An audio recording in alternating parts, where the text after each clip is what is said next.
Good morning everyone. Now हम जो है वो सेल्फ प्रैक्टिस 10G जो है वो सॉल्व करेंगे। और सेल्फ प्रैक्टिस 10G सॉल्व करने से पहले कुछ बेसिक बातें जो मैंने पहले भी करी थी, आज हम वापस से कर रहे हैं। आपको पता है जो सबसे छोटी मतलब अभी यूनिट्स जो है वो डेज है, ठीक है, मतलब उससे भी छोटी यूनिट है आवर्स है, फिर मिनट है, फिर सेकेंड है। बट अगर हम देखा जाए अभी जो हम एक्सरसाइज करना है उसमें डेज, फिर वीक्स, फिर मंथ्स, फिर ईयर्स, मतलब डेज से मिलकर क्या बनता है, एक वीक बनता है, मतलब एक वीक में 7 डेज होते हैं, ठीक है। फिर एक मंथ में 4 या 5 वीक्स होते हैं। उसके बाद एक मंथ में 30 या 31 डेज होते हैं, और एक ईयर में 12 मंथ्स होते हैं। फिर इसी तरीके से एक डेकेड, डेकेड मतलब 10 साल। जब 10 ईयर कंप्लीट हो जाता है तो उसे डेकेड बोला जाता है, और 10 डेकेड मिलकर बनाते हैं एक सेंचुरी, ठीक है। अब अगर मैं सेंचुरी की बात करूँ, टॉक अबाउट दिस सेंचुरी, तो जैसे कि अभी जो सेंचुरी चल रही है वो 21st सेंचुरी चल रही है, ठीक है।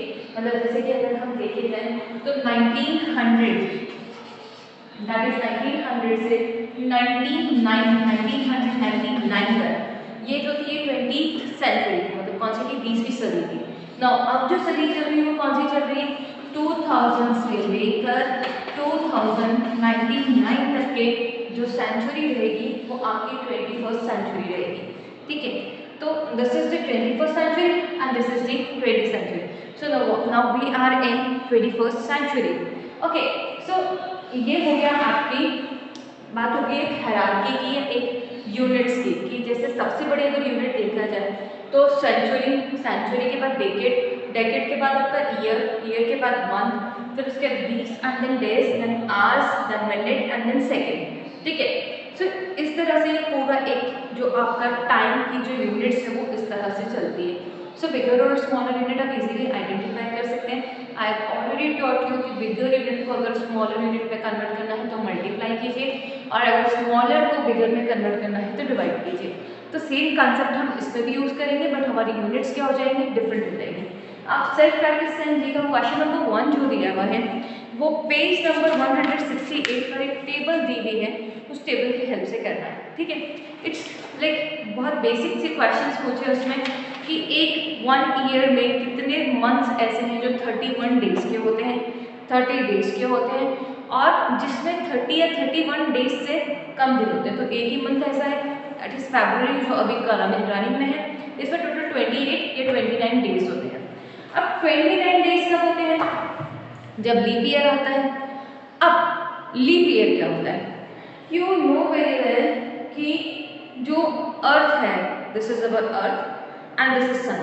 जो अर्थ है वो सन के आसपास उस तरह से रिवॉल्व होती है, ठीक है, और उसके रिवॉल्यूशन से सीजन बनते हैं, सीजन पे बनते हैं, ठीक है, एंड वेदर जो है वो चेंज होता है। तो जब ये रिवॉल्यूशन जो है, ये घूमना जो है इसका, जब सन के आसपास जो घूमती है वो, उसको बोलते हैं हम रिवॉल्यूशन। और ये जो चक्कर जो लगता है उसका, मतलब सन के आसपास जो चक्कर लगता है वो लगाती है, that is 365 days for 6 hours में, ठीक है। ये इतना टाइम उसका एक लगता है।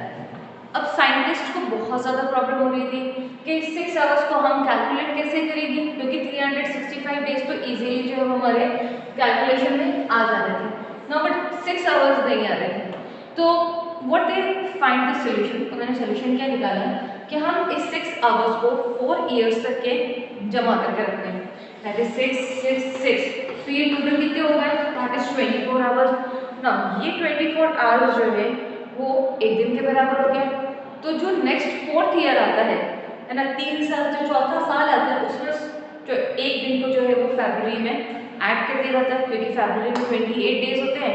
तो बोले कि ये जो एक दिन है उसको हम फरवरी में डाल देते हैं, 29 डेज हो जाएंगे, ठीक है। चलिए, तो अब क्या हुआ, हर चौथे साल में क्या हो गया, लीप ईयर आ गया। बट अब हम ऐसे थोड़ी याद रख सकते हैं कि कब लीप ईयर है, कब लीप ईयर नहीं है, कौन सा ईयर लीप ईयर है। अब जैसे कोई क्वेश्चन नंबर 2 दिया हुआ है, which of the following years are the leap years, कौन सा लीप ईयर है, तो वहाँ बहुत सारे ईयर्स लिखे हैं। It's very simple method to find it out कि which year is a leap year. आप उसको 4 से डिवाइड कर दो, ठीक है। जब आप उसको 4 से डिवाइड करोगे और आपके पास कोई रिमाइंडर नहीं बचेगा, तो दैट मीन्स वो ईयर क्या है, लीप ईयर। बट अगर आपने किसी ईयर को 4 से डिवाइड किया और वहाँ पर रिमाइंडर बच गया, ठीक है, so this is not a leap year. मतलब 1872 क्या है, लीप ईयर है, और 1902 जो है वो लीप ईयर नहीं है। इस तरह के सारे क्वेश्चन आपको बुक में ही करना है। क्वेश्चन नंबर 1 और क्वेश्चन नंबर 2 बुक में करना, रफ में डिवाइड लगा लेना, सीडब्ल्यू कॉपी में मत करना, ठीक है। सो आप वहाँ पे इजीली फाइंड आउट कर सकते हो। नाउ क्वेश्चन नंबर 3 देखते हैं, how many days are there in the following, कितने डेज हैं, ठीक है, इन द फॉलोइंग। तो आपको वीक दिया हुआ है, वीक में क्या निकालना है, डेज निकालना है, ठीक है। वीक क्या होगी, बिगर यूनिट होगी, और डेज क्या होगी, स्मॉलर यूनिट होगी। तो जब हमें पता है कि बिगर से हम स्मॉलर में जाते हैं तो हम मल्टीप्लाई करते हैं। So this is question number 8, that is 1 week 3 days, ठीक है। तो अब हम week, you know very well कि 1 वीक बराबर होते हैं 7 डेज, ठीक है। अब यहाँ पर हमें सिर्फ एक हफ्ते को कन्वर्ट करना है, डेज तो हमें ऑलरेडी दिए हुए 3 डेज, तो ये प्लस में चलेंगे, ठीक है। तो 1 multiplied by 7 plus 3 and that is days, ठीक है। तो कितना हो जाएगा, 7 मतलब 7 plus 3 days. Now it is total कितना हो जाएगा, दैट इज 10 डेज, ठीक है। सो ये आपको इजीली करना है। अब जैसे यहाँ पे 3 वीक्स दिया हुआ है, ठीक है, they have given you 3 weeks, तो 3 मल्टीप्लाइड बाय कितना हो जाएगा, 7। ना 3 हफ्तों में टोटल कितने दिन हो गए, 21 डेज हो गए। तो जब आपको वीक दिया है तो उसमें आपको डेज नहीं दिए हुए तो आपको नहीं याद करना, बट अगर यहाँ पे आपको ऑलरेडी ये डेज दिए हुए हैं, 3 डेज यहाँ पे गिवन है, तो आपको क्या करना है, उस 3 डेज को एज इट इज चलाते जाए जब तक आपका वीक डेज में कन्वर्ट ना हो जाए, एंड देन जब वो कन्वर्ट हो जाए तो उसको ऐड कर दीजिए, टोटल आपको आंसर मिल जाएगा। क्वेश्चन नंबर सी और डी आप खुद करेंगे, इसका मैं सॉल्व नहीं कर पाऊंगी यहाँ पर, ठीक है। नाउ क्वेश्चन नंबर 4 देखते हैं। क्वेश्चन नंबर 4 इसका जस्ट अपोजिट है, that is how many weeks and days are there in the following. अब आपको 8 डेज दिया हुआ है, they have given you 8 days. अब डेज को आपको क्या में कन्वर्ट करना है, वीक में कन्वर्ट करना है। मतलब डे क्या होगी, छोटी यूनिट, और वीक्स क्या होगी, बिगर यूनिट। तो जब हम स्मॉलर से बिगर में जा रहे हैं तो हम डिवाइड ही करेंगे, ठीक है। तो अब डिवाइड करें किससे, तो मल्टीप्लाई 7 से किया, तो डिवाइड भी हम किससे करेंगे, 7 से करेंगे। नाउ चलो देखते हैं, 8 अंदर लिखा, 7 बाहर लिखा, 7 में से कितना हो गया, 7, क्योंकि यूनिट दिया हुआ था, तो 8 माइनस 7 कितना हो जाएगा, 1। अब इसको लिखेंगे कैसे, जो रिमाइंडर आया है आपका वो डेज है, और जो आंसर आया है आपका वो वीक है। So the answer would be 1 week 1 day, ठीक है। This is the answer. एक क्वेश्चन और करती हूँ मैं इसका, दैट इज 15 डेज वाला, तो आपको और अच्छे से समझ में आ जाएगा। नाउ दैट इज 15 डेज, ठीक है। 15 को हम 7 से करते हैं, 7 के साथ कितना हो जाएगा, 40, 5 माइनस 4 1, 1 माइनस 1 0। तो जो आंसर आया है ये क्या हो जाएगा आपका, वीक, और ये क्या हो जाएगा आपका, डेज, ठीक है। तो 2 वीक्स एंड 1 डे, तो आपका इसका कन्वर्शन कितना हुआ 15 डेज में, that is 2 week 1 day. C and D questions आप अपने आप से सॉल्व करेंगे, मैं सॉल्व नहीं करूँगी।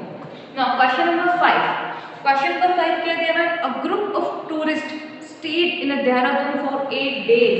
देखो जब भी मैं वर्ड प्रॉब्लम करवाती हूँ तो मैं हमेशा बोलती हूँ कि जो गिवन है आपको पहले वो लिखते जाओ रफ में, ठीक है। तो उससे आपको वर्ड प्रॉब्लम जो है सॉल्व करने में बहुत आसानी हो जाएगी। कई बार हम लोग छोटे बच्चों को तो मुझसे लगते हैं कि हमें इसका पहला लाइन क्या होगा, प्रॉपर होना चाहिए, नहीं कोई बात नहीं बेटा, आपको जो पहले वर्ड प्रॉब्लम में गिवन है उसको नोट डाउन कर लो, एंड देन पूछा क्या गया है फिर वो करते जाओ, so that will be very easy for you, ठीक है। अब देखिए देहरादून में रुके हैं कितने दिन के लिए, तो पहले यहाँ पे देहरादून लिख दो, देहरादून में 8 डेज, ठीक है ना। उसके बाद मसूरी,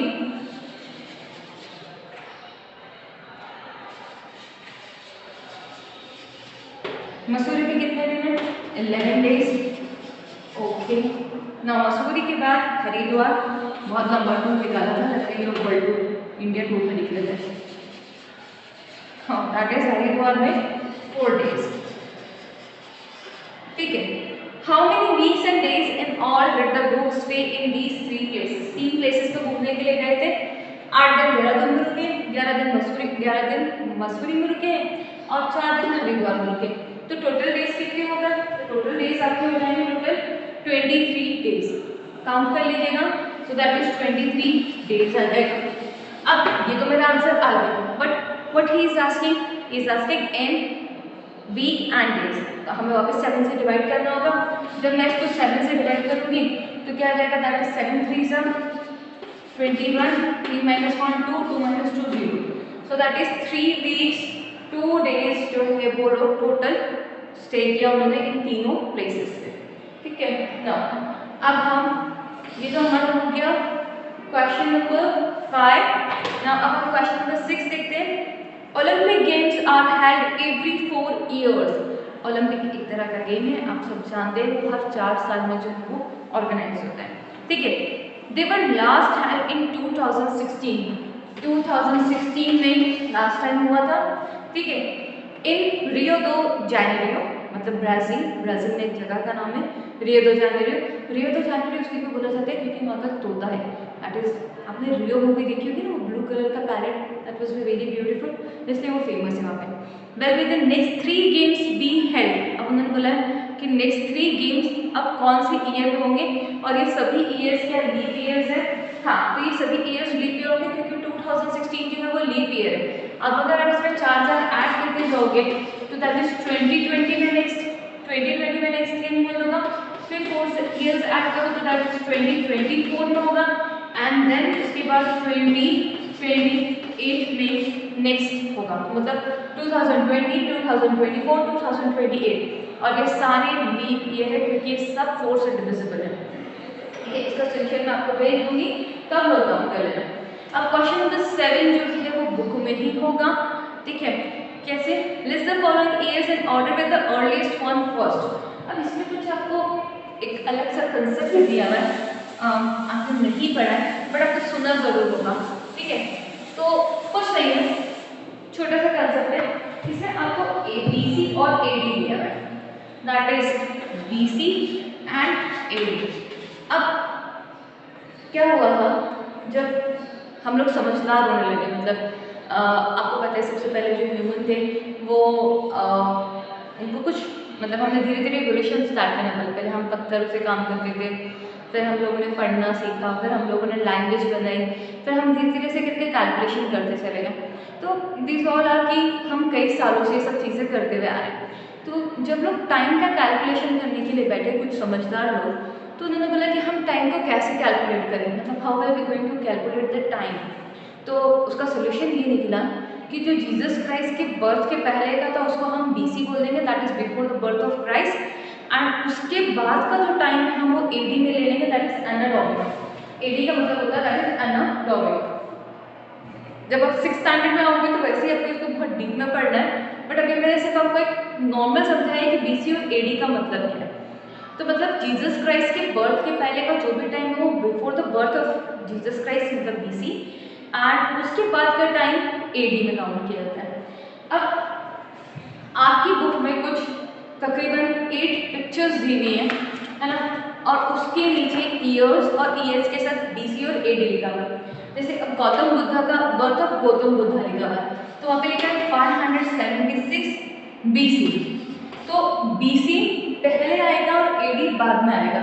उसके बाद एक और जगह पे BC दिया हुआ है, नहीं सिर्फ एक ही जगह पे दिया है, तो वो जो फर्स्ट गौतम बुद्ध वाला है वहाँ पे आप पेंसिल से लिख देंगे 1। अब उसके बाद के जितने भी पिक्चर्स है उन सब में AD दिया हुआ है, बट वहाँ पे ईयर्स लिखे हुए हैं, ईयर्स देखना, है ना। जैसे कि स्वामी विवेकानंद पे 1863 लिखा हुआ है और महात्मा गांधी पे लिखा हुआ है 1869। तो पहले 1863 आएगा एंड देन उसके बाद 1869 आएगा। इस तरह से उस ईयर का कंपैरिजन करके आपको इस एक्सरसाइज को बुक में ही करना है। ठीक है, so that's all about self practice 10G। ठीक है, ओके।